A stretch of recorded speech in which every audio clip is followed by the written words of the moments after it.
Rani madam, good morning, ma'am.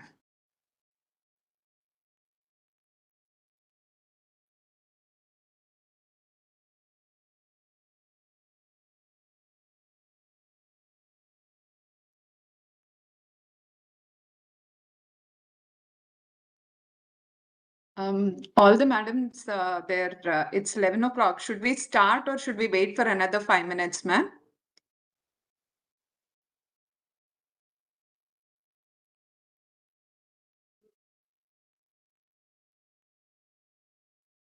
Indraveni madam? Madam, since we have 8 members, are you broadcasting this, madam, from somewhere? Yes, ma'am. Yes, ma'am. On YouTube also it is being broadcasted. Okay. We have 8 members joined. Maybe we can wait for another 2 minutes and then we'll start, ma'am, probably. Okay, ma'am. Yeah.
Madam, we can start, madam.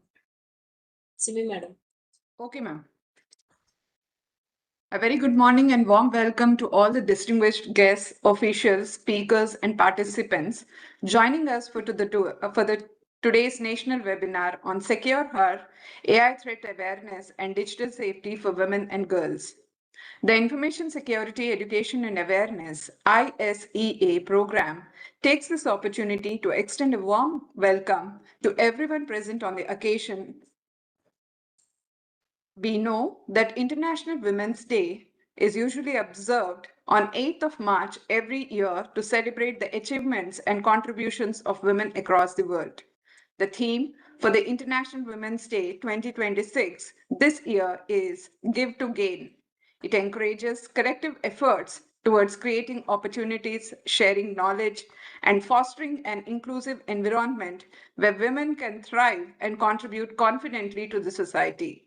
In today's digital era, technology offers immense opportunities for women in education, entrepreneurship, financial inclusion, and social connectivity.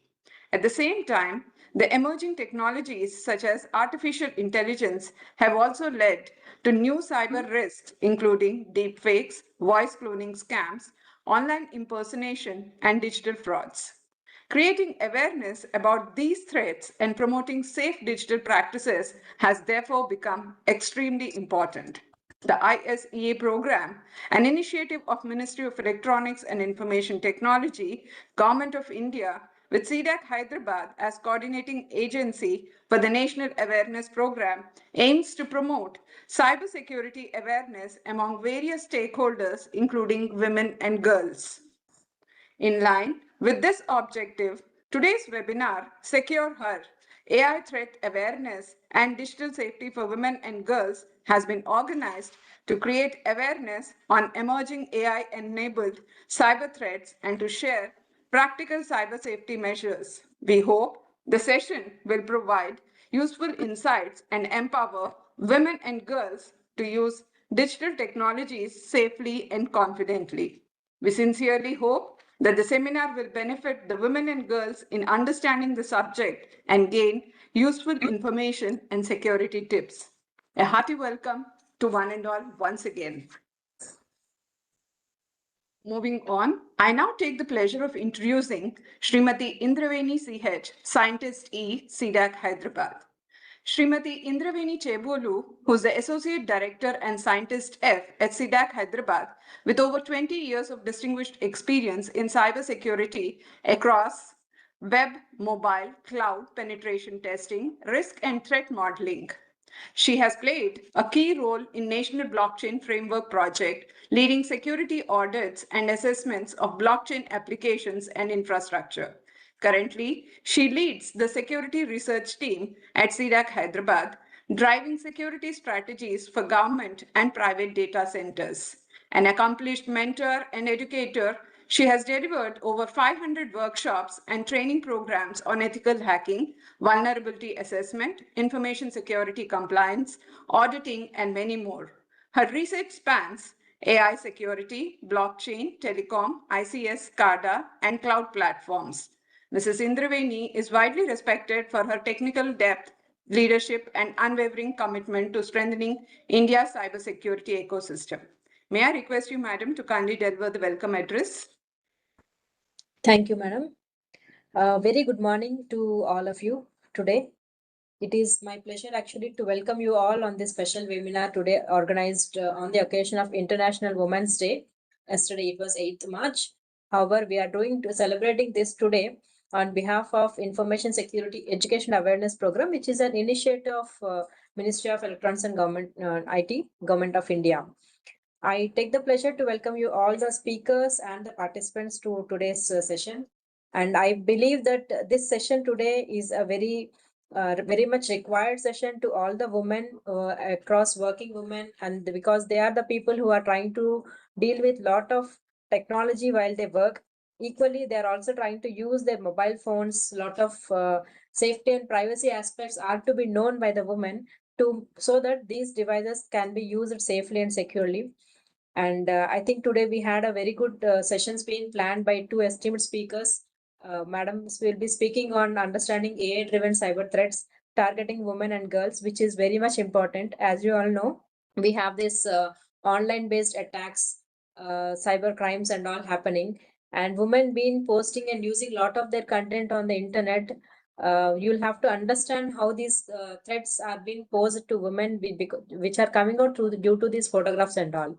In fact, I strongly believe that we should use AI for protecting ourselves rather than giving out our information to AI as much as possible. Learn technology to use it as a defender rather than sharing out all our data to AI in order to help AI give you a lot of information. Rather, it is misusing our information a lot.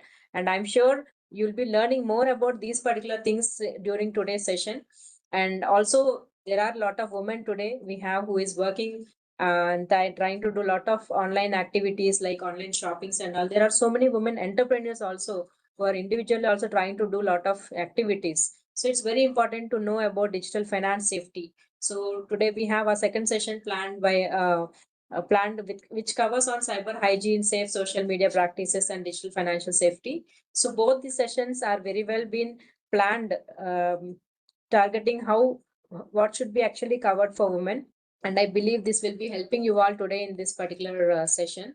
So these sessions are majorly to create awareness and equip all the women today with practical knowledge to stay safe and confident in the digital world. So I thank all the speakers and participants for joining us today, and I wish everyone a meaningful and insightful session for today's thing. Thank you so much. Thank you, ma'am. Moving on, I now take the honor of introducing our guest speaker, Dr. Valli Kumari Vatsavai. Dr. Valli Kumari holds a PhD degree in computer science and systems engineering with specialization in network security and has received a gold medal for best research. She researches on data analytics, data security, privacy, and threat intelligence. She is currently working as professor at Andhra University with over 26 years of experience in teaching and research. She is the principal co-investigator of the Cybersecurity and Data Analytics Center sponsored by ISEA project Mighty Government of India. As former Vice Chairperson of AP State Council for Higher Education, her commendable achievements were automation of all the state CET examination and development of software for start of new degree colleges, new courses, and collection of asset data of colleges in state, data analysis and decision making. She was the founder vice chair of IEEE Vizag Bay subsection, founder HOD of CSE Department of AU Andhra University College of Engineering for Women and member of several committees of AP and Odisha governments. She has published over 150 papers in reputed journals and conferences and has guided several PhD students. Thank you, Madam, for your presence today. May I request you to kindly deliver your talk on understanding AI-driven cyber threats targeting women and girls?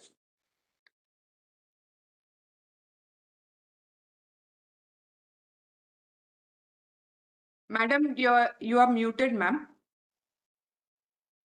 See my presentation? Can you Yes, see my ma'am. presentation? Yes, ma'am. Yes, ma'am. Okay.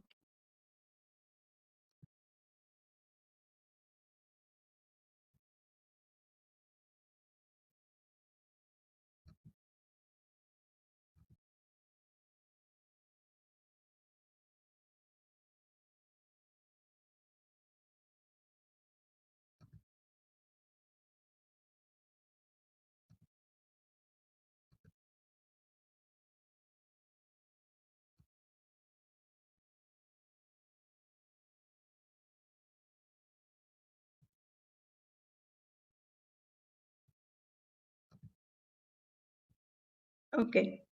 So, good morning, everyone. And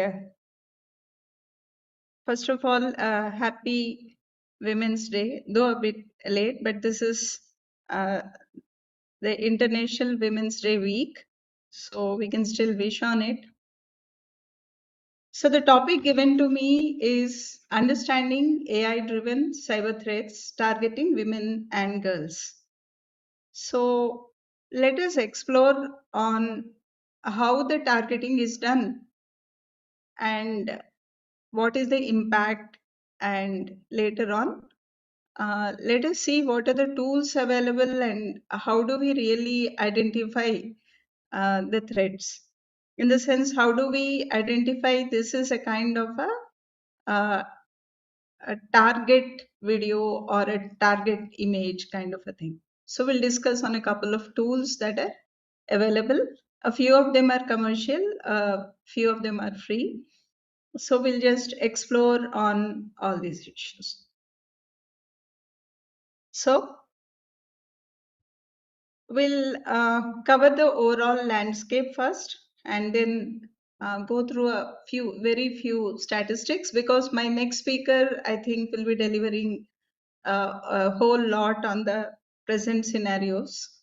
So then we'll go through a few case studies on deepfakes, voice scams that are happening using AI models. So we'll look at a few case studies, both international and national. And then we'll check on a few tools on how to catch and how to, stop some video getting viral and how to prevent. Okay, and then we'll study about a few. We'll learn about a few rules and how the governments are all set to protect us. So why today this topic really matters? So one, the context is International Women's Day, and hence we are conducting this session. That's fine. But then why is it really an important matter for discussion on this eve of International Women's Day? So as you can see, the UN theme for the International Women's Day for 2026 is rights, justice, and action. For all women and girls, of course. Rights, justice, and action. And rights on the paper are meaningless. okay, without the justice to enforce them and the action to provide digital safety. So a lot of things are being published on paper. They're being discussed in panel discussions and on forums like ours. But uh, until somebody enforces them, okay, it's not going to, you know, really matter for any women, even though there are rules on paper. So in the AI era, justice must be digital first. So, like normally, whenever we deploy an app, okay, we give access to some company or that app making company on a whole set of data that is available on our mobile phones. Not just that, take a phone and a teenager, a college going girl phone. So mostly, or even a teenager, there may be one smartphone at home, and normally it is under the control of the head of the family. So even if there is some data, some communication that is being done by the teenager, but the phone is under the control of somebody, okay, then most of the women or girls will be lacking the digital skills.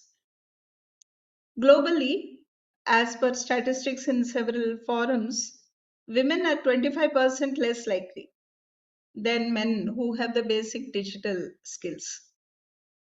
So, and also mobile ownership is rising like anything. All of us know. So each one of us in the urban homes, we have uh, more than one phone sometimes. But on the average, across the country, when you see, only 35% of women own their own smartphones when compared to 70% of the men. What does that mean?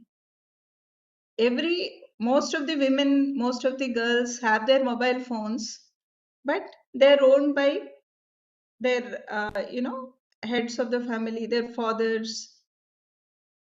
So that means the usage of phone gets limited. Okay. So if a woman doesn't own her device, what is the matter? What is wrong if the father is owning the device and the kid is using it, the girl child is using it? If a woman doesn't own her device, she cannot set her own privacy settings or use her two-factor authentication or report some abuse without the fear of her father or brother finding out or blaming her, right? So, not just that, AI as of today is a force multiplier of inequality. How? So, normally, for example, most of the women as on today, I'm not talking about the higher creamy layer of jobs, I'm talking about very normal jobs that most of the women usually are employed in. AI is automating all the clerical and administrative roles these days. There were stenographers, there were typists, there were, but jobs where women are heavily represented, they are going to be replaced. That's going to be a huge threat of AI for women. And without digital upskilling, women are twice as likely to be displaced by AI than men. Because most of the women are in the rote uh, learning jobs, routine jobs. And there are certain models, AI models, which I in certain articles, that these AI models are often trained on biased data. So how is it like? Whenever there is, say, a woman after her, education, does some job for a few years and then takes a break, and then for whatever family reason, and then comes back, is trying to again attempt for a job after a gap. The AI models are normally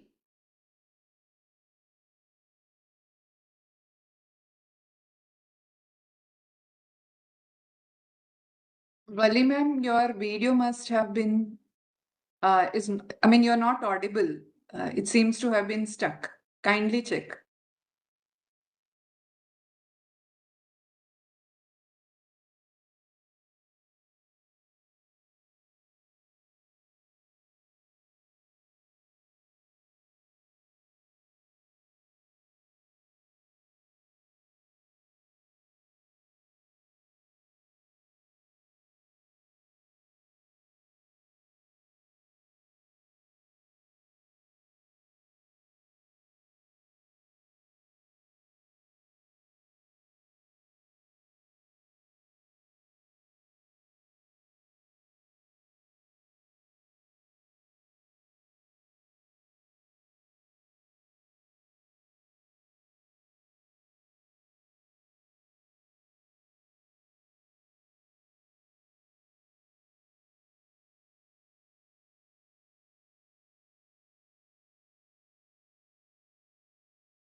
Regret the inconvenience to all the members attending the workshop. Vali madam must have got some internet issue. She'll be joining right away in some time.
Yes, ma'am, you're visible right now.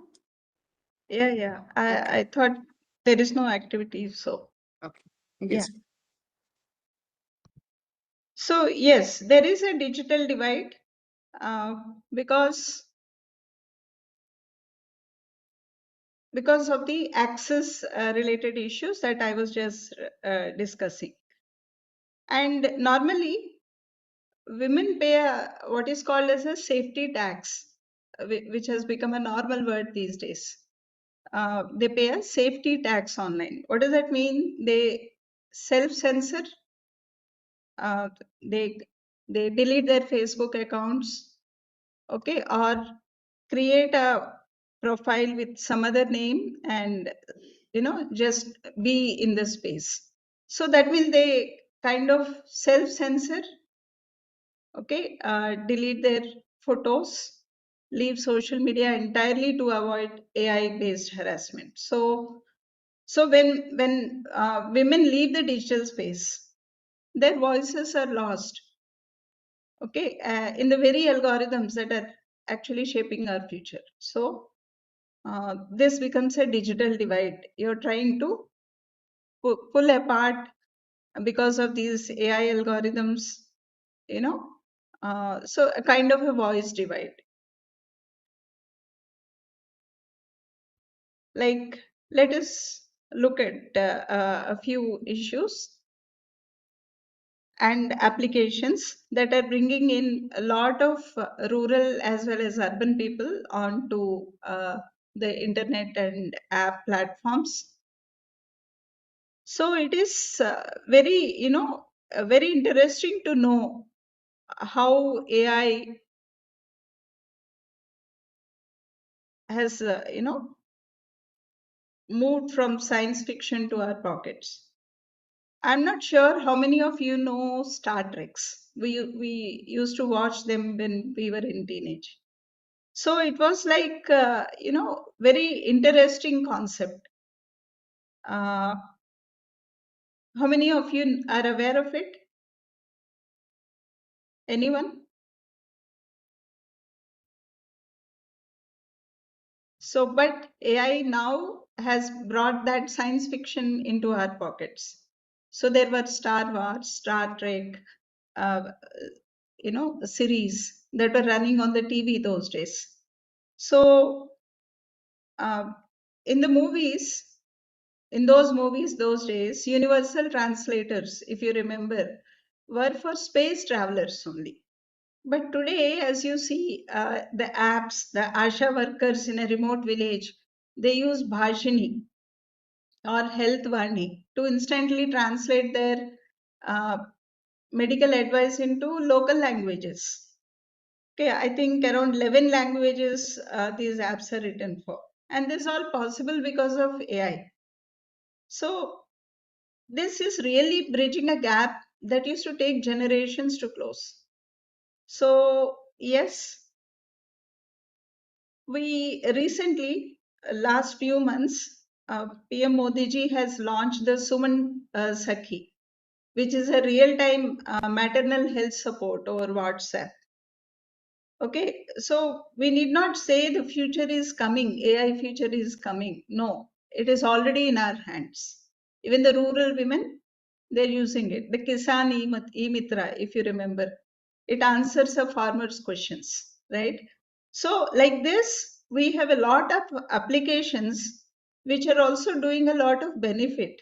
But in the process of using them, we need to make these users, these consumers from all walks of life, the safety measures, the preventive measures, the way or the etiquette that these people or we all have to follow when we are using something on the internet.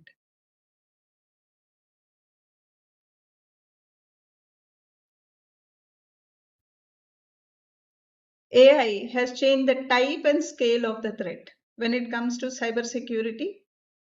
So it's not like, a single person's money is, prone to theft, or some bank account is, hijacked and they have transferred the money. It's not, in any case, that kind of a threat these days. There are a lot of big problems coming in, and it's growing at the exponential scale. But deepfake, when you consider, it's a gendered weapon, means it's a gender biased weapon. Most of the, I should not say, but most of these programs are written by the male counterparts. What is that 98% problem? As you can see here, this 98% problem,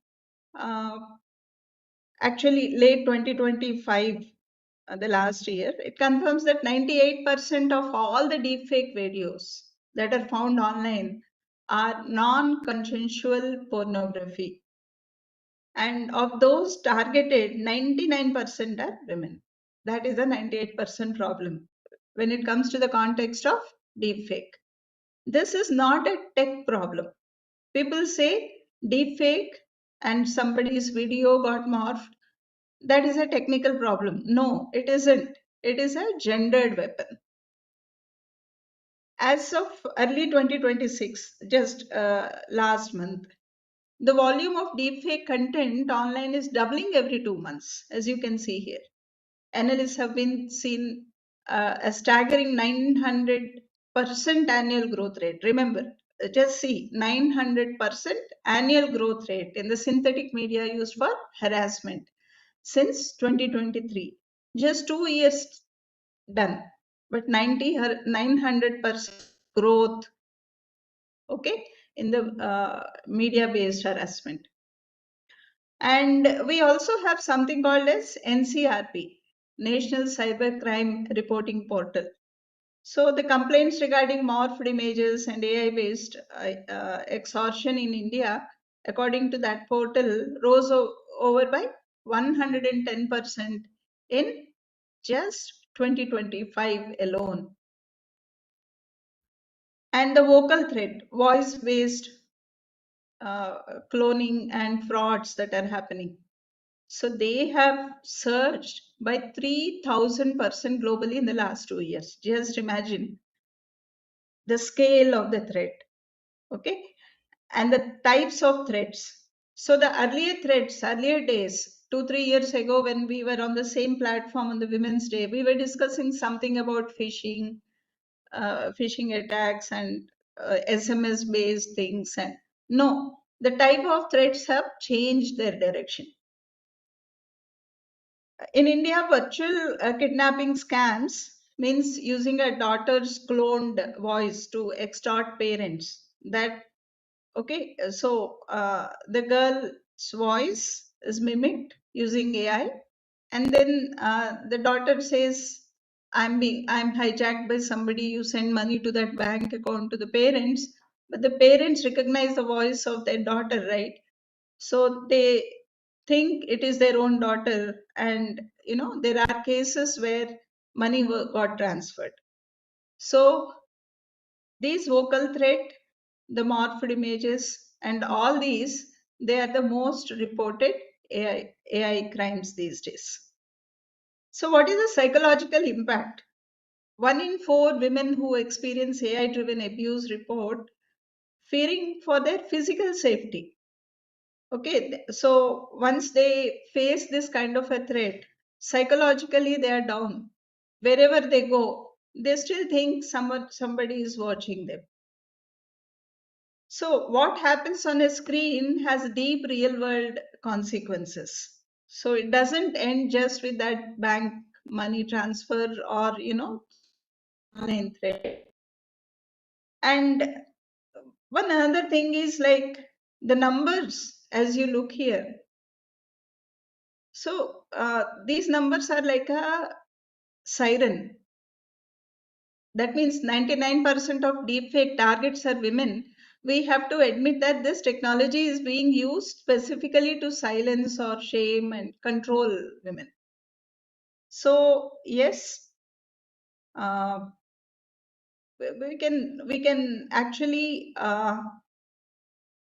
like last year when I was giving the same kind of a lecture, I was talking about celebrities or politicians images being mocked or defaked.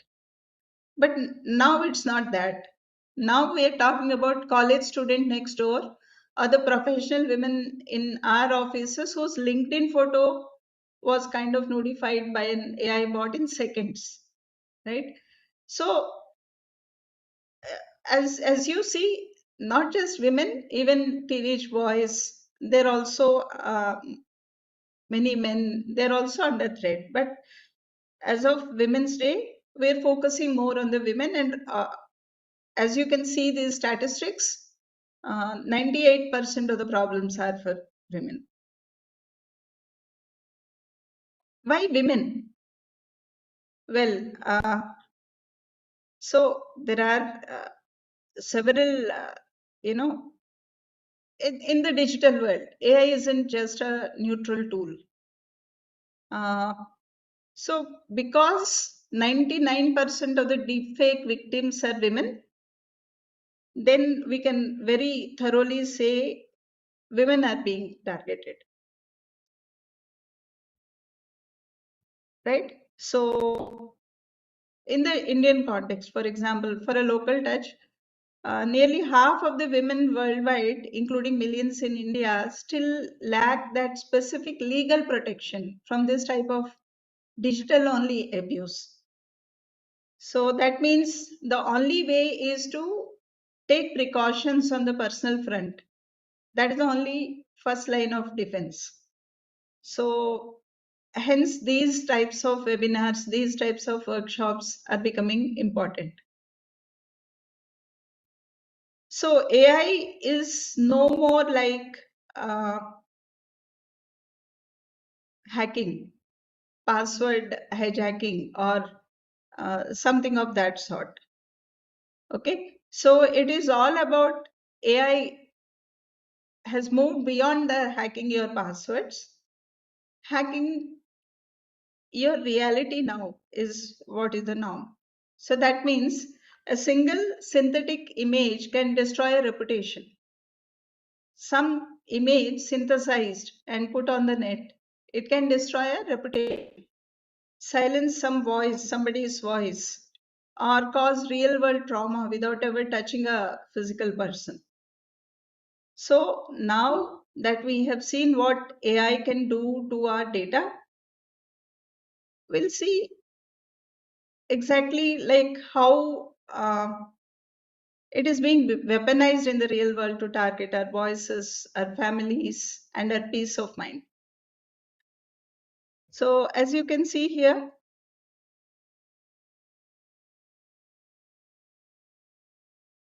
so it's not about what is AI, but how it is used against us.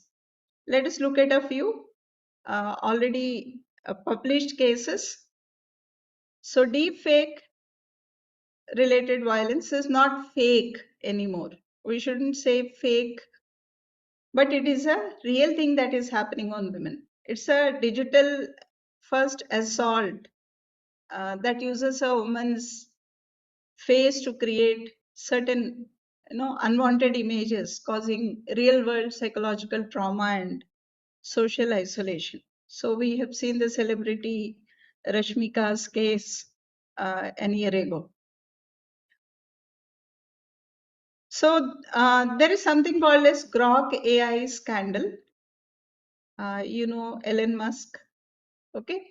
So you can see the news item here. Internet Watch Foundation warns Elon Musk owned AI firm about risk bringing sexualized imagery of children into the mainstream. So this was a news article a year ago. So we need to understand that this isn't just about the celebrities, but it can be about any public profile, anyone with a public profile on Facebook, Insta, Snapchat, a teacher, a student, or a doctor can have their photos scraped by an AI bot that generates some explicit content in seconds for as little as 5 rupees or 10 rupees. So this technology is rarely used for fun. It is used as a tool for control, coercion, and it is designed to shame women into leaving public life, quitting their jobs, or withdrawing from social media, avoid that that kind of a stigma. So the danger isn't just the image itself, but the speed at which it spreads. It it can be shared to thousands of users in no time.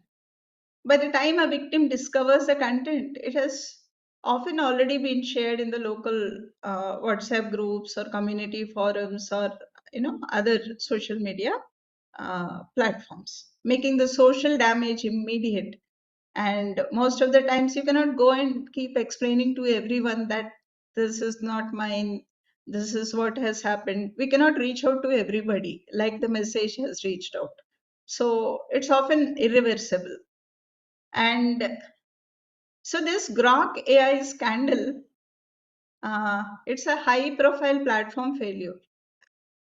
And imagine posting a regular photo on social media only for a stranger to build a built-in AI tool and change your photograph and then put you in a particular pose with just one click using that tool. So we're not talking about dark web related data, people scraping and then selling in the dark web. No, it happened on one of the world's largest social platforms. And this was sometime in late 2025 and early 2026. This Grok AI chatbot on X earlier we used to call Twitter, right? It faced a global backlash. So a feature intended to, which was actually included in that to edit, was weaponized. And within hours, thousands of non-consensual images of women ranging from celebrities to ordinary users were generated. And I read somewhere that the data showed that the users were generating up to 6,700 sexually suggestive images per hour. And it reached a point where countries like Malaysia and Indonesia, they blocked the tool entirely to protect their citizens. So that means even the mainstream, so you don't have to go and search for a tool. Even the mainstream platforms and verified AI tools can be misused if they lack strict safety by design, whatever criteria that designers do. Remember, women's images are the first target very often. And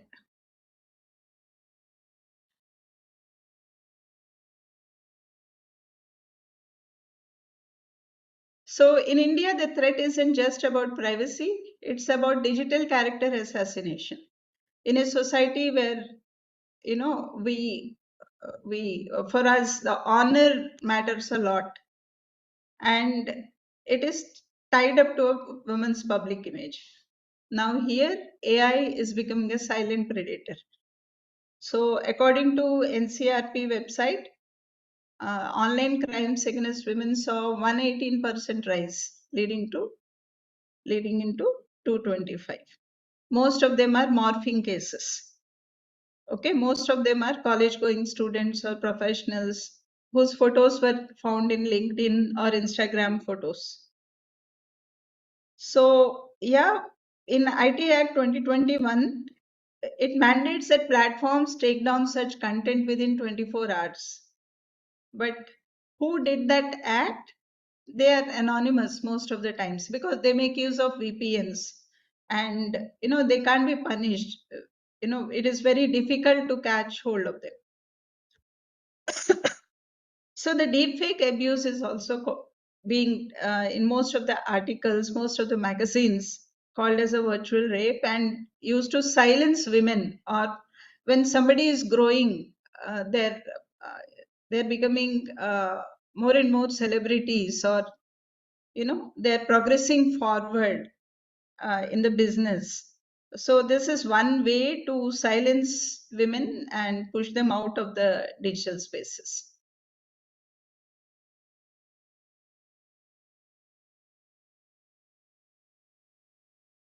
Voice cloning. You get a call, you hear your daughter's voice, she's crying, she says she's been in an accident and wants some money for the hospital immediately. You would immediately send her, right? But what if later you come to know that the voice was created using a tool from her last Instagram reel? Okay, so voice cloning is becoming a major threat, and this is used for several frauds, extortion, or virtual kidnapping. These scammers, they call mothers or grandmothers, playing a cloned voice of a loved one and seeming to be in distress. Okay. In recent reports, we have seen a woman lost over 12 lakh rupees because she was convinced she was talking to her daughter, and AI voice was so realistic, right? So we can no longer trust hearing is believing. Our voices are now part of our biometric identity, and we must treat them with the same caution as our bank passwords. So even voice, like fingerprint, okay, has become important.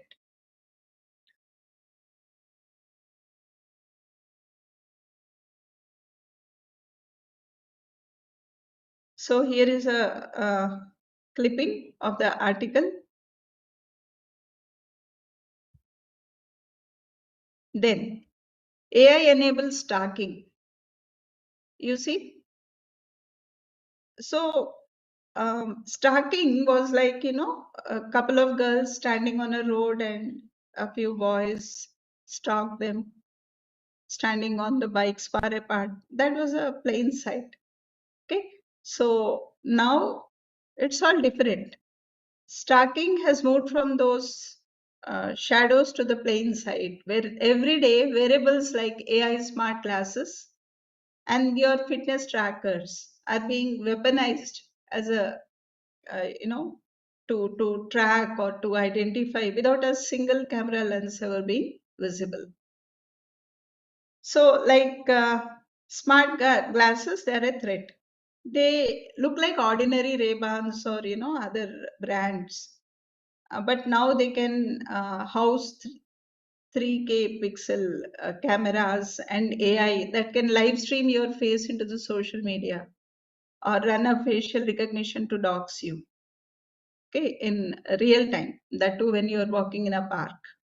So it's not just glasses. Abusers are using linked cloud accounts from smartwatches and to monitor a woman's heartbeat, sleep patterns, GPS location, turning her own health data into a tool for coercive control. So you can see a lot of articles on this. Okay, I've given one link out there in the right bottom. If you are interested, you can learn that out. And yeah, so then professional sabotage. AI can be used to discredit women in leadership and journalism. There are instances where journalists have written quite good articles exposing certain issues that were happening, reporting certain things, and their voices were, forced to or muted, okay, from public life by releasing certain, fake news generated by AI, fake images, fake videos. Look, for instance, our own finance minister Nirmala Sitharamanji. Okay, there are some deep fake videos getting circulated. What is it about? They show that some fraudulent investment platforms or trading apps that she is recommending. Okay, and this is a news article in the right side. So somebody believing that video, okay, in Bangalore, she has lost 33 lakh rupees by investing in that platform. So lot of personalized AI phishing, targeting women's shopping and banking habits that we have already discussed several times, and you perhaps have read a lot of articles on the web. Yeah, and the other thing which is, a focus of many cybersecurity researchers is how AI algorithms promote misogynistic content to young audiences. You might have observed when you were, when you are watching Instagram Reel or Facebook, sometimes suddenly it takes you to very, bad video, wrong video. A recommendation comes in.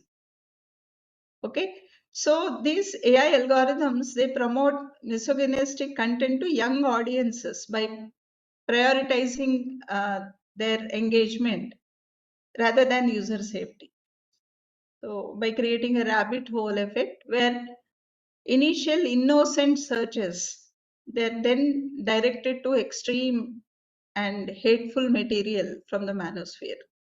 So this process normalizes toxic views, okay, and influences the real world behavior. They tend to, somehow go into trance, or they're a kind of brainwash to look into certain videos which are being are being released to them, streamed to them, one after the other.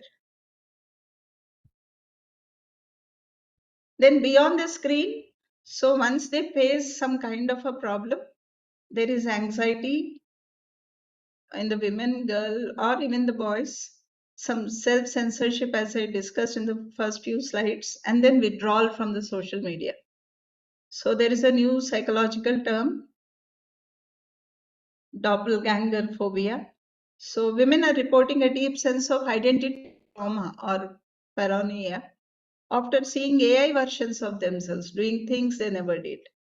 They feel like they have lost control over their face. So this is how like a lot of data is captured by the AI models. Then a lot of personal photos are scraped from the social media and they are used to train the AI models. So we have to be careful whenever we post a photo, it should not be of very high resolution. So AI crimes, they're borderless. Okay. So there is something like deepfake as a service that was uncovered from some area in the Eastern Europe. So they were using automated AI bots to scrape Instagram and LinkedIn profiles, specifically of women professionals and students in India and Southeast Asia. And these images were then processed into explicit content and sold on closed Telegram channels back in the victim's own local communities. Say, for example, the victim is in Visakhapatnam, the criminal is in Russia, and the software is in US servers, and the payment is made in crypto. Then this is borderless, truly borderless, and it's nearly impossible for any local police, even if you raise a complaint, to catch the fraudster without international cooperation.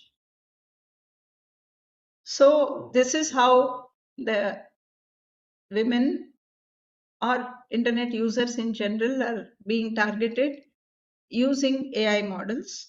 And what is the help? So there is something like a reality defender.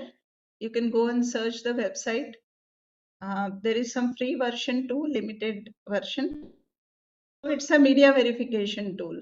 So whenever you see a fake content, you can post it to Reality Defender and it gives you out a report. So you have Uncove AI too. Okay, it's a browser extension. So because I'm already finished with the time, I'm not showing you these two. I thought of demonstrating you. But yeah, I'm giving you out the names. You can try for yourselves. So this actually helps you know the pixel consistency and finds out the uh, image is fake or video is fake. Similarly, Intel is now all set to bring out a tool called Fake Catcher. It's not available to us, but it makes out the difference between a video which is a fake one and a genuine one. So today, when you analyze my video of this talk, you can see blood flowing in my veins. Okay, so the blood moves to our faces and then causes tiny color changes invisible to humans. But okay, this tool catches hold of those biological signals and then confirms if a person in that particular video is real or not.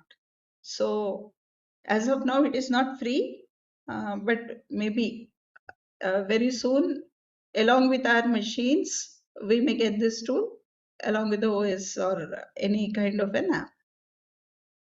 Yeah, this is available for free. Metadata to go and jibble.com.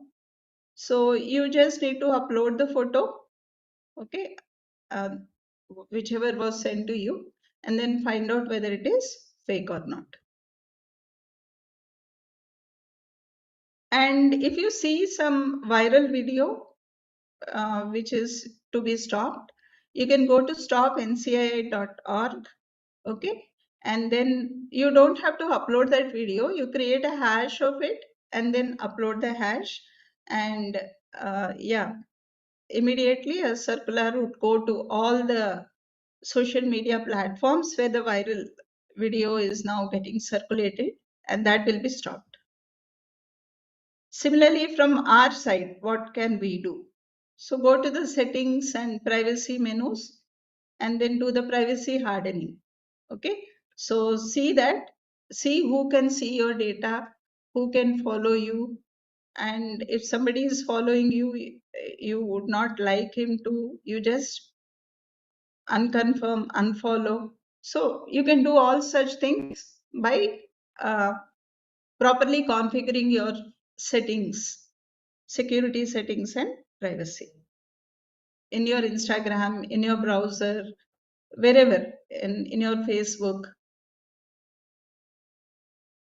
So yes, whenever somebody calls you in a state of emergency, you can give a pause for a few seconds, okay, and then find out whether it is suspicious emergency call, or you ask a question in reverse. Okay, if they can't provide it, just put the phone on. Then biometric footprints. So close-up photos of your face or hands, fingertips especially. So don't post them on the internet. So reduce the quality of the photographs if you really need to post them onto the internet. Take long shots or low resolution photographs. So private setting is the best friend, and whenever you have followers who are having no profile picture or profile pictures of the latest celebrities, remove them. Just think of them as bots. Okay, unfollow them. Then whenever you find a content that is getting delivered to you in the Instagram reel which you don't like, report it, okay, or unfollow it. Recommend that you are not interested in it. So that will train the model, and when several people report it back, automatically the AI model will be getting trained in that fashion. So reporting helps train the platform's AI to recognize abuse patterns. If you see a deep fake of another woman, report it on her behalf. So digital safety is a collective effort. It's not an individual's responsibility. Yes, of course, we have our government protecting us with these sections 66E of the IT Act, 67, 67A. So violation of privacy or somebody purposefully posting the content, they're punishable. And then remember, always keep to your mind 1930, which is a national cybercrime helpline. And you can also use cybercrime.gov.in website. And yes, under the Indian law, social media intermediaries like Meta, X, Google, they are required to remove the non-consensual deepfakes within 24 hours of a complaint. If you're a victim, take a screenshot first, then file a formal complaint with the platform's grievance officer immediately. Then you have your friends, okay, create a group. If anyone sees something suspicious online regarding the other, alert them immediately. So technology is not just a tool. Our collective voice is a force. So technology, just don't base just on technology. Okay, use it as a tool, but you want to forcefully do something of good sort, it should be a collective voice. An individual cannot stand against a wrong technology tool. So see something, then say something, report it back, stop something, block it. So more number of blocks, more number of reporting on a video, the models will automatically get trained. They'll know that this is some wrong content. So always enable two-factor authentication. Have your OTP coming to your phone and have a password. Remember, stop NCAI always. Check Instagram privacy. Bookmark 1930 cyber helpline. And finally, for women, rights, justice, and action. They're all important, and always give to gain. So with this, I would like to close saying, wishing you all a happy International Women's Day. Let us choose action over apathy. Thank you. Thank you, ma'am. Thank you so much. That was a very informative and knowledgeable session with all the possibilities of the threats in this AI world, and also, information related to the useful tools and the tips which can save us. Thank you so much. With that, we shall now move on to our next session. I take the privilege of introducing our next speaker, Dr. Divi Radharani. Dr. Divi Radharani is an associate professor and head of the department, Advanced Computer Science and Engineering at Vignan's Foundation for Science, Technology and Research, deemed to be University, Guntur. She got her PhD in Computer Science and Engineering at BITS Pilani. She holds MTech and BTech in Computer Science and Engineering from JNTU, Hyderabad. Before joining VFSTR, deemed to be university, she worked at KL University Vignan's Engineering College and has total of 21 years of teaching experience. Her present areas of research interests include cybersecurity, cloud forensics, blockchain, and IoT security. She has 46 publications in reputed international and national journals and conferences in the area of cloud forensics, data mining, and information security. Her main publications concentrate on cloud anti-forensic attack. Dr. Divi Radharani has successfully executed DST funded project titled Securing Embedded Systems from Side Channel Attacks under WOSA scheme worth 21.6 lakhs at KL University. Thank you, ma'am, for your presence today. May I request you to kindly deliver your talk?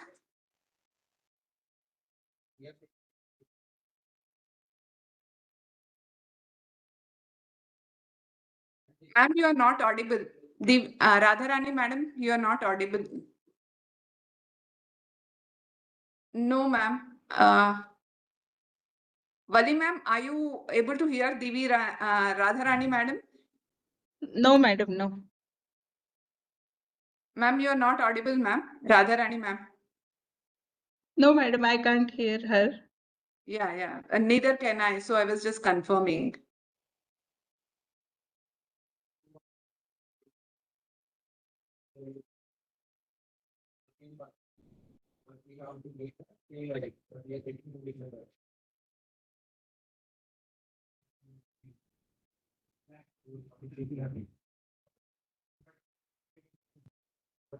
No, ma'am, you're not audible.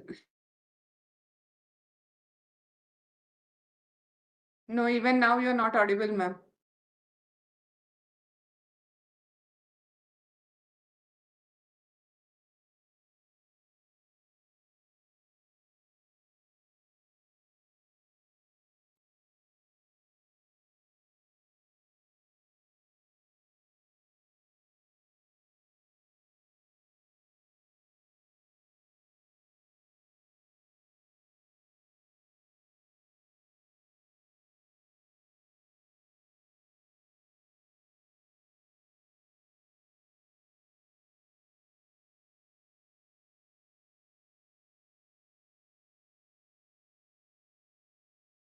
Can you hear my voice now? Yes, ma'am. Now you are audible, ma'am.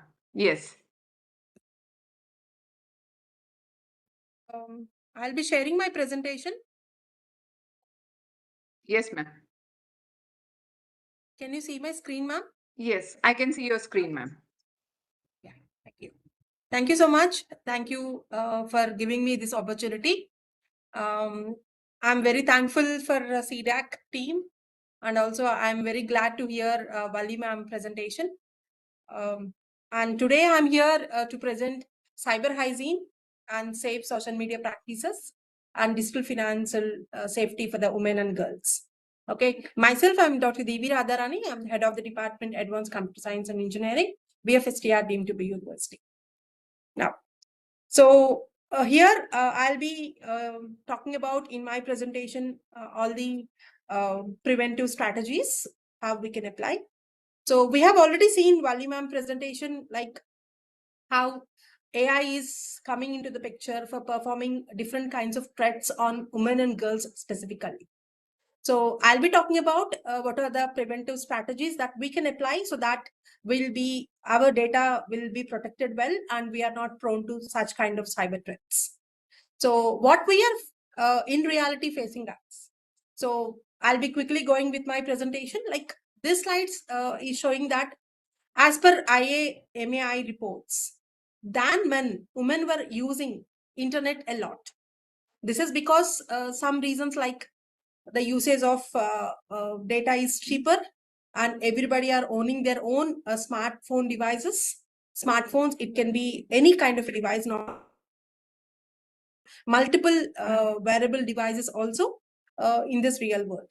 So the digitization of India is increasing a lot, specifically women and girls are using much. And the social media is also morphing so many photos, so many attacks on women. And we need not only the cyber hygiene, we need a robust cyber hygiene so that we'll be defending such kind of cyber threats. So what is that cyber safety is talking about? Nowadays, because cyber safety, when we talk about women specifically, it is not at all a technical or technological issue. It is a fundamental feminist issue. The reason is when identity impacting the women physical safety, mental health, and also financial independence. So for that, what is the landscape where actually these threats are attacking women? Okay, so we have seen so many attacks. We have seen real-time scenarios. Vali ma'am have delivered so many scenarios where they are incorporating AI also. So likewise, just I'll give a glance. Like we have phishing attacks, social engineering attack, and malwares from various kinds of applications. Malwares are getting injected. Our identity is getting theft. Women are specifically facing online harassment, so that they're having cyber striking, and also our data is getting breached. How actually these attack is happening? So actually, a woman or a particular person is getting identified. First of all, they'll identify if they are vulnerable. If we were strong, no one can identify we as a victim. So whoever are strong, whoever are not vulnerable to any kind of an attack, any kind of cyber attacks on such. So it is not to protect our data. It is just a small precautionary steps that we need to take so that we'll be protected from the digital attacks or digital cyber attacks. The first thing that usually being getting followed is we are getting targeted, and a person who is getting targeted will be continuously communicated with him, and a trust is being built, and then they'll be trying to exploit our personal information, and they'll get their and our devices, our data, and then try to damage our financial strength, our identity, and our reputation. Common thing that is happening everywhere. Any kind of an attack we talk about, it is either using AI or a normal attack. Either it can be through phonings, or either it can be through internet, or whatever it is. This is a common thing that is happening, and nowadays we are calling this as a software social engineering attack. So they are targeting our intentions, our interest, and considering our interest, the damage is being done. Okay, then we can ask a question here. What is their target? We are the target. Okay, what is their target? Is it our amount? Is it our reputation? Is it our identity? Nothing. Those attackers have having some intention also they do just to just to hurt our reputation out of their egoistic reasons. These cyber attacks may also happen at times. It is not only the financial gain that they are getting, it is there are many reasons a girl or in fact anybody get targeted. Okay, so why only women? Talk on this. Why only women are getting targeted? When you see the daily life into the financial issues of the household things, and we have many vulnerable factors, we will be as a woman and girl face higher susceptible in the environment, in the society, right? So like we can't take bad, and we can't allow others to suspect us, suspected in the society. So we are having more vulnerable factors.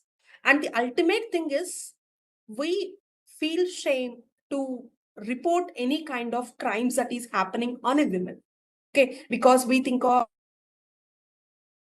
we feel that if we say that we have got stuck somewhere, or somebody else,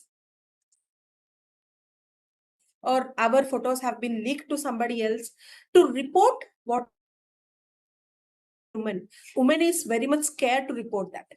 And nowadays women are taking about all the financial transactions, and they are having abuse risk on the internet, and still we are very much afraid of reporting this. So there is a reporting barrier for women and girls. That is the reason why women and girls are getting targeted, right? So this will be one thing. So then okay, so we need a simple practices, as I've said.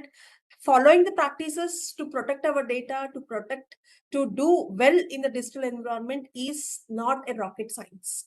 It is a simple steps that we need to follow in order to have a cyber secure and safe digital environment. So what are the strategies that we follow? What practices, what are the small tips that we need to follow in order to have a secure and safe digital environment? Those will call it as a cyber hygiene. And cyber hygiene, a simple cyber hygiene is not that enough. And having an awareness to every woman or girl, or having an awareness about an employee in an organization is not sufficient. Okay, we need a robust cyber hygiene, right? So here in my presentation, I'll be talking about what are the practices that we need to follow so that we are very safe in this digital environment. Okay, what happens? What is that happening if we don't have a robust cyber hygiene methods? Okay, so if we are not following, if we are sending the data as it is with no kind of security, so definitely our data will get lost, will be prone to different kind of attacks. Our financial loss will be there, our reputation will get damaged, and subsequently there will be some legal and regulatory issues. So what is that we need to do? What cyber hygiene is contributing to the online security? So definitely cyber hygiene, if we follow these best practices for the cyber hygiene, definitely that is going to protect our sensitive data. Even though we share that in the social media, our personal data will get protected, sensitive data will get protected, and we are not prone, our reputation will not get damaged, we don't face any kind of financial losses, or there will not be any kind of legal consequences. So for that, what we have to do? A simple thing. Usually we say that you have a good password. So what do you mean by good password? Like internet users are not, everybody are not cyber have aware people. They are not trained of digital safety. So what is that we have to inject in everybody who are using internet is they have to have a secure password. Password is the first line of defending ourselves from any kind of a threat. So we need to create a password with a standard methodology, like we have to use all capitals, small letters, special characters, and also numbers, so that our password will be the strong password. Of course, nowadays every platform is telling us what is a strong password, and we have to definitely use a strong passwords. So that strategy we need to follow. And as ma'am was telling about multi-factor authentication, we have to enable multi-factor authentication. Of course, Gmail is giving us multi-factor authentication. Of course, all the banking sectors are giving multi-factor authentication. A part of that, we also have to enable that we are using multi-factor authentication. Of course, if Google is giving multi-factor authentication, we have an option to remove that multi-factor authentication, right? We have to enable multi-factor authentication. That is what we have to do from our end. And so that will give you a secure storage solution, right? And at the same time, we have to protect our devices. Okay, so we were very busy nowadays. We have a preoccupied things all the day. So we are not that conscious on the devices that we were using. The first thing, we don't update the software. The basic thing what you have to understand is every software will come with only half done. Okay, every software will get updated so that vulnerabilities that were there on that software will be updated for every update. So all the time we have to keep our softwares, keep our system up to date. We have to scan regularly for any kind of malwares. We have to keep our important information back has been lost, our personal or purely sensitive information is not getting damaged. And we have to make sure that we should not click onto the third party links. We should not allow any of the application to access our personal photos or medias or contacts or anything. And ourself, we should not use any pirated software in our digital devices. So these strategies we have to follow. And when we are using internet, public Wi-Fi, we have to ensure that we are not using unsecured Wi-Fi. You can understand here have to a wireless network managing tool, and you can identify what are the to our device and see that whether the security of that Wi-Fi connected is secure or not. If it is showing as unsecure, we should not use that. If you are using any public devices, use it in incognito mode so that our data will not be stored anywhere. It won't be remembered. I don't say that traffic analysis attack will not happen in incognito mode. The people who are providing internet, then they can see what is that we are browsing, what is that we are looking onto. But the data will not be stored in the standalone system. Like if we are typing our password will not be stored, our password will not be remembered. If we are searching anything on a website, what is that you search will not be stored in that standalone system. So when we are using public Wi-Fi's, when we are in the public systems, we have to ensure that our personal information is not being used. So for that, the best solution is to use incognito mode when we were using browsing, when we are browsing over internet. And at the same time, we should not click on to any unsecured web links. So the best thing what we can understand whether the website is safe or not, you can look into the link. The link should be HTTPS link. It should not be HTTP link. Right? So these are the device safety protections. And at the same time, we should have practices for the safe social media. The best thing and only thing solution that we can give is we have to limit the time that we were spending on social media. Like we were occupied on different things. The solution for us may be spending less time on social media, but the people who are doing their businesses over social media, so for them I can't say that limit their time in the social media, but for them I can say that we have to be careful to whom we were connecting, with whom we are sharing our personal information. We have many social medias nowadays, social platforms nowadays, and the people were doing business, people were sharing their information, people were doing whatnot in social media, right? Time we have to data that we were sharing on social media. So the best thing that we can do is think before you share. Okay, don't share everything. Okay, there is a limit for the sharing of the information. If you're asking me what is your name, it's good if I share my name. It's good where I work. It's fine. What is the other details of a individual need not be shared by an individual itself. So what we were sharing, we have to think before what we are sharing. Don't overshare, use privacy settings, avoid posting the sensitive information. What is not to be, where that information is going to replicated. If it is shared, if it is harming our personal, then we should not share such kind of data. And we should not post such kind of sensitive data even, right? And the other thing is protect your identity. Okay, so your identity can be protected by keeping your logins private and avoid any kind of phishing scam. And if you are not clicking onto suspicious links, definitely your identity will get protected. So our identity, through our identity, our most of the attacks is happening. Like madam was telling about voice. So the voice message or the voice video that I have been updated on Instagram, the same voice can be used to call their parents and asking for the money, right? So this is the identity. Your voice is an identity, your name is an identity, your personal information is an identity. So you have to protect your identity first, so that our full name is not shared, so that our details are not shared, so that our password is not getting shared, right? So this is a best practice that we can follow on the social media, right? So few years back we have a COVID. So after COVID, our data has been leaked, our other data has been leaked. So I think the people who are connected, they were very much aware of what kind of other leak that we have faced in the year 2023. All our personal data, where from that our personal data have been shared.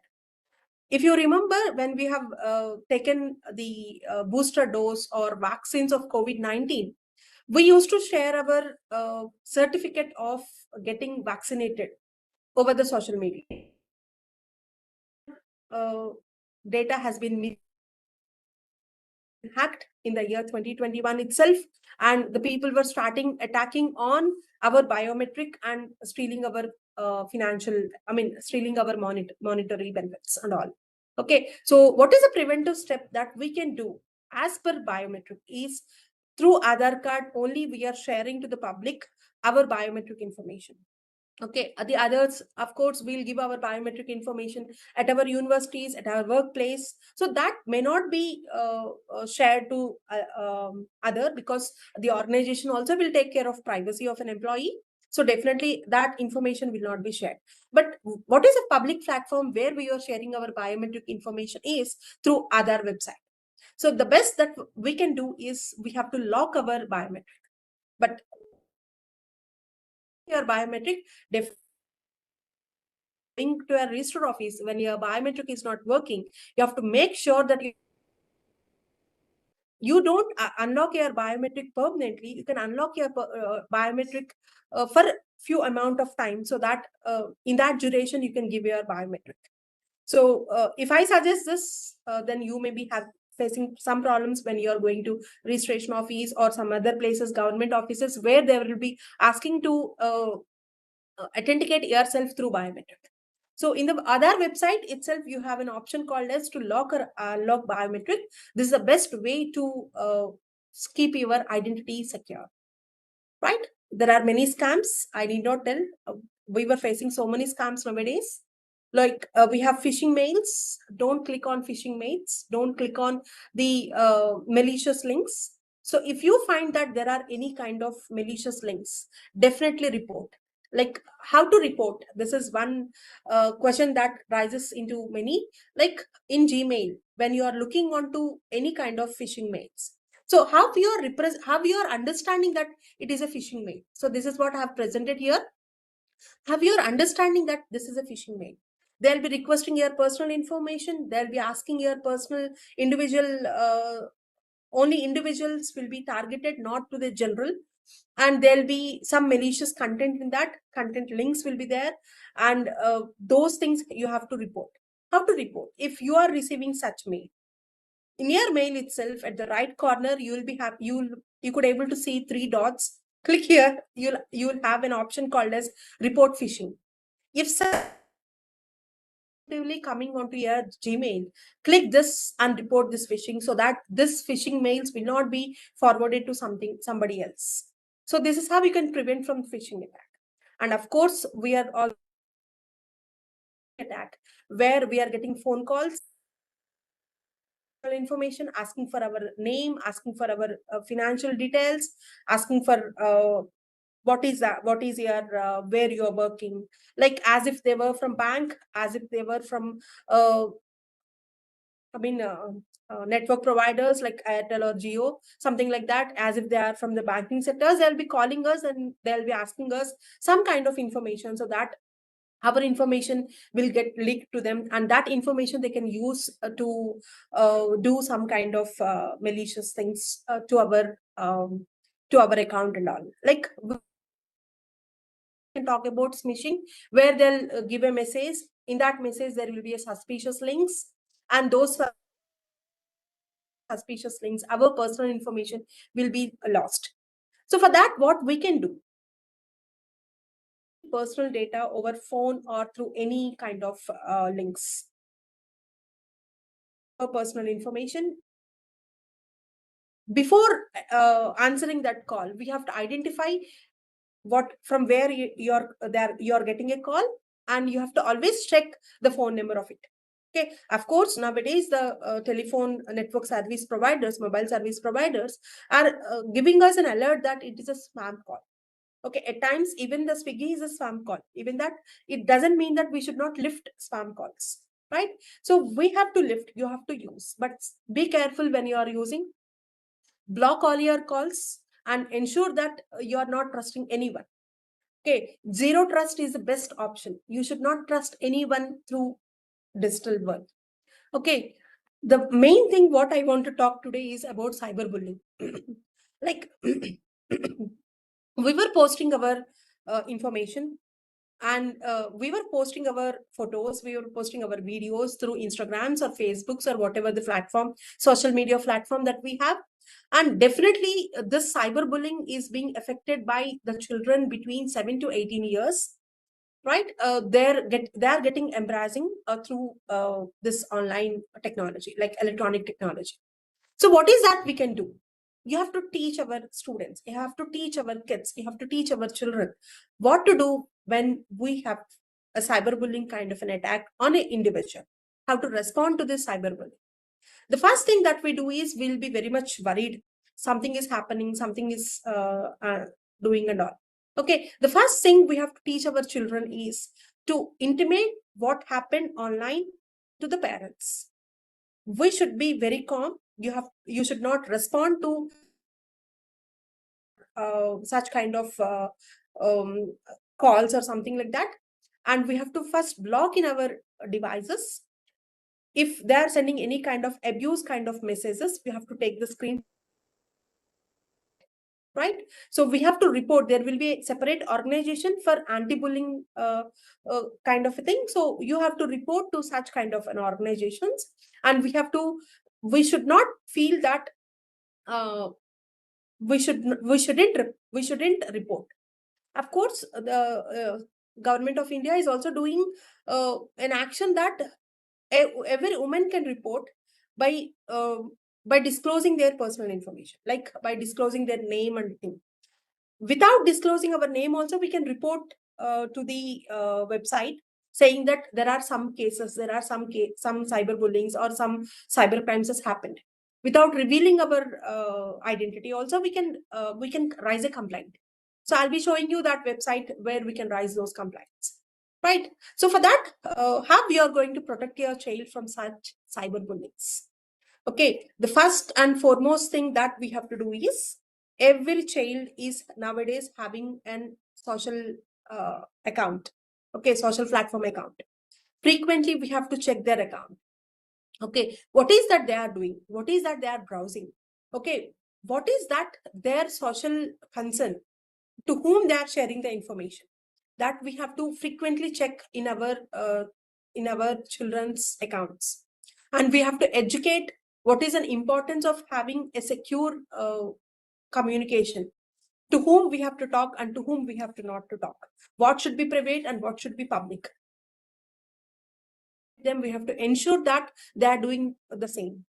Okay, so that if even then, if there are any cyber students, or educate the children that this should be intimated to the parents first, and then the report has to be raised.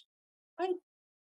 Then, and this is about to the girl students who were studying, who are trying for new job. You have to identify whether that job offered to you is fake or real. The Ministry of Home Affairs have released a document. You can look into this document with a promotion called as Cyber Dost.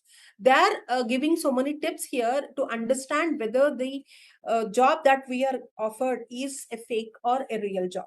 So you can go through this document, so that this document will definitely help us, so that it will be giving us it will educate us whether to avoid, how to authenticate the job, how to understand whether this job is fake or real.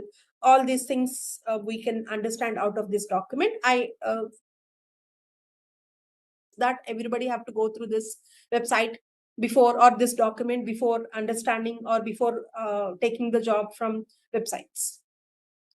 Right. The other important venture is digital safety.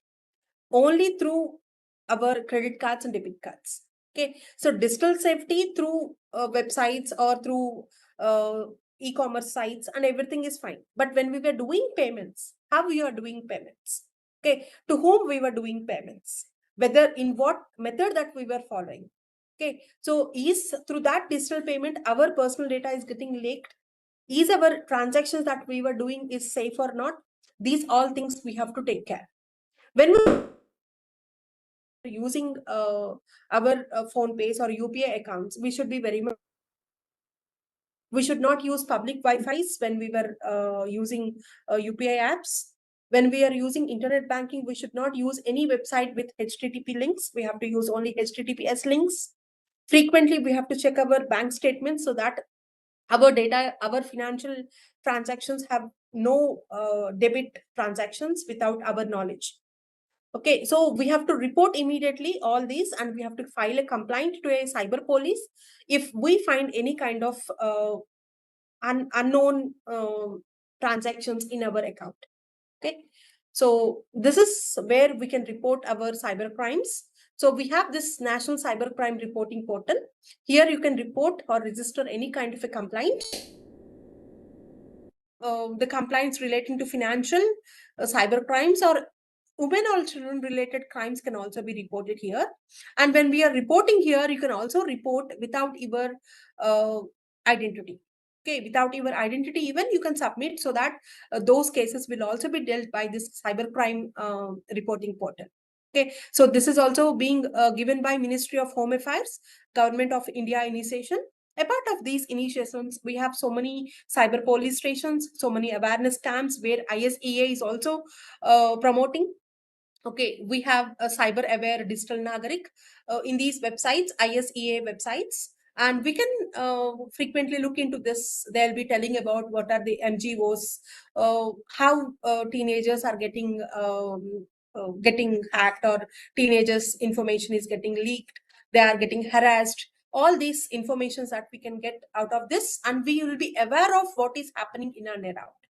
So there are many awareness camps. We can encourage our students, encourage our children to participate in such kind of competitions, national level competitions. And these competitions will allow us to understand what is happening and how we can protect our data and how we will be safe in the online. And even the government of India has many initiatives like Cyber Suraksha Bharat, Cyber Swachh Kendra, National Cyber Security Policy, Indian Computer cert team, like certain team.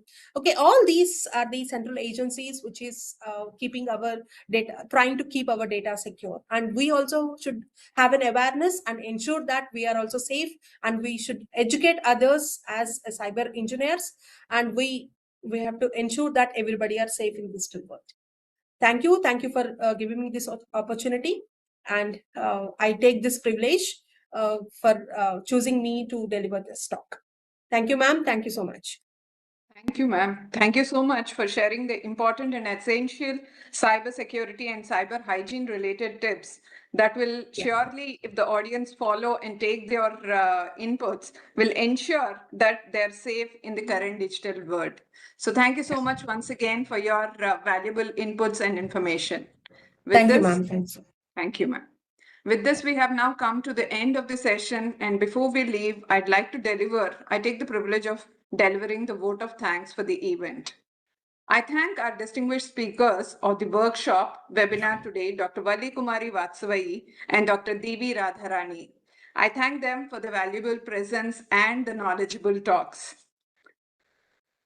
I'm sure the participants have highly benefited with the informative knowledge that has been shared by you. I take the opportunity to thank Dr. Lakshmi Iswari, Scientist D, Director SecureHer Hyderabad, for guidance and leadership through example in all our activities. I thank Dr. CHS Murthy, Scientist G, SecureHer Hyderabad, for his valuable guidance, support, and inputs in all the project-related activities. I thank Srimati C.H. Indraveni, Scientist F. SecureHer Hyderabad, for her guidance, leadership, and coordination in all the ISEA-related activities. I thank Mr. Jagdish Babu, Project Manager, ISEA, for extending the support and coordination in all the activities of ISEA. I thank Mr. Sandeep, Ms. Indra Kirti, Mr.